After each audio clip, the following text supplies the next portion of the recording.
नमस्कार दोस्तों, स्वागत है आप सभी का हमारे YouTube चैनल पर।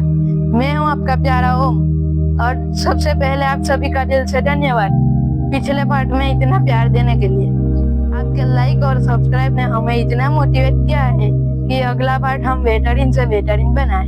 तो जैसा कि हमने पिछले पार्ट में छोड़ा था कि इस सिस्टम को बनाने में क्या क्या सामान लगेगा, तो चलिए बिना देरी के शुरू करते हैं।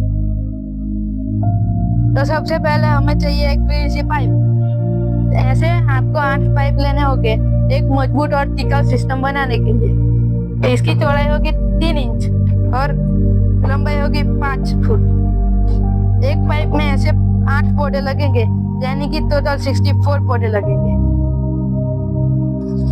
तो जब हमारे पास पाइप है तो दूसरी चीज हमें चाहिए वो है नेट कप्स, जिसका इस्तेमाल हम पौधे उगाने के लिए करेंगे। ऐसे आपको 64 नेट कप्स चाहिए, जिसकी चौड़ाई होगी 2 इंच। अब जब नेट कप सेट हो गए हैं तो अगली चीज चाहिए वो है एंड कैप्स। ये एंड कैप्स पाइप के एंड में लगेंगे, जिससे सिस्टम में लीकेज नहीं होगा। और ऐसे टोटल 16 एंड कैप्स चाहिए। अब जब पाइप्स और कैप्स की बात हो गई है तो अगला स्टेप है हमें पाइप में होल करना। और होल करने के लिए हमें एक ड्रिल मशीन चाहिए और 2 इंच का ड्रिल बिट चाहिए। एक पाइप में ऐसे 8 होल करेंगे और ऐसे 64 होल करने पड़ेंगे। ये सारे होल एक सही दूरी पे हो, इसके लिए हमें लगेगा मेजर टेप और मार्कर पेन। अब जब पाइप में छेद हो गए हैं तो हमें जरूरत है एक मजबूत स्टैंड की। पाइप को स्थिर और सही एंगल पर रखने के लिए हम बनाएंगे जीआई पाइप स्टैंड।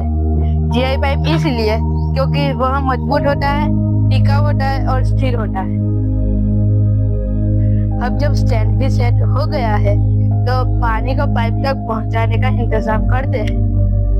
पानी को पाइप तक पहुंचाने के लिए हम एक छोटा सा सबमर्सिबल वाटर पंप यूज करेंगे, जो 40 से 50 वाट का होगा।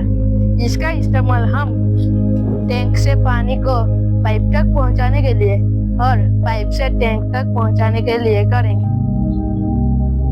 अब पानी को स्टोर करने के लिए हमें चाहिए एक न्यूट्रिशन टैंक, जिसके लिए हम घर में पड़े कोई भी बर्तन का इस्तेमाल कर सकते हैं या फिर कोई भी प्लास्टिक का टैंक का उपयोग कर सकते हैं, जो कम से कम 20 से 40 लीटर का होना चाहिए, जिसमें हम पानी और न्यूट्रिशन मिलाएंगे। अब पानी और न्यूट्रिशन का इंतजाम हो गया है तो पाइप को जोड़ने या मोड़ने के लिए हमें चाहिए एल्बो जॉइंट्स और कनेक्टर्स। यह पाइप की जोड़ों को मजबूताई देगी और सही से एंगल पर कनेक्ट करेगा। अब हमारी सिस्टम को ऑटोमेटिक बनाने के लिए हमें चाहिए डिजिटल टाइमर प्लग।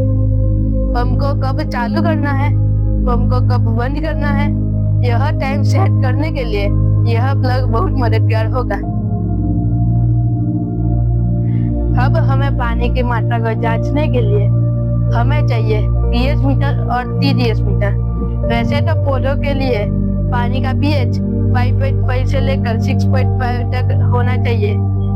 इसके लिए पीएच मीटर बहुत मददगार होगा। और साथ ही में पानी में घुलने वाले पोषक तत्वों को नापने के लिए टीडीएस मीटर बहुत मददगार होगा। तो दोस्तों, ये था पूरा सामान जो कि आपको 64 पौधों का हाइड्रोपोनिक सिस्टम बनाने के लिए चाहिए। हमने हर स्टेप को कनेक्टेड और प्रैक्टिकल तरीके से समझाने की पूरी कोशिश की है। अगले पार्ट में हम पूरा सिस्टम प्रैक्टिकली बनाकर दिखाएंगे, ताकि आप सिर्फ इसे देखकर समझ भी सको और घर पे बैठ के बना भी सको। कैसा लगा ये वीडियो? इस वीडियो को लाइक कीजिए, सब्सक्राइब कीजिए और कमेंट में बताइए आप क्या चाहते हो। तब तक के लिए हरियाली सोचिए, हरियाली उगाइए।